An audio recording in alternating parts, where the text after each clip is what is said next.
2017 সালে মালয়েশিয়া এসেছিলাম। প্রবাস জীবনের শুরুটা কেমন ছিল? আসসালামু আলাইকুম ভাই সকল। আমি আজকে শুরু করতেছি আমার ছোট্ট একটা ভিডিও সিরিজ প্রবাসের ডায়েরি, যেখানে আমি আমার জীবনের কিছু গল্প শেয়ার করব। হয়তো কারো উপকারে আসতে পারে, হয়তো কেউ একটু অনুপ্রেরণা পেতে পারে। আমি মালয়েশিয়া আসছি 2017 সালের 21শে ডিসেম্বর। তখন আমার বয়স কম, স্বপ্ন বড়।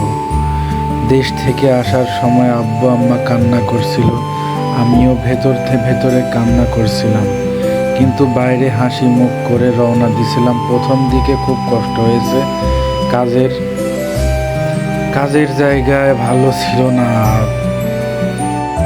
ভাষা বুঝতাম না, খাবার মানাতে পারতাম না, তবুও হাল ছাড়ি নাই। ধীরে ধীরে সব হবে।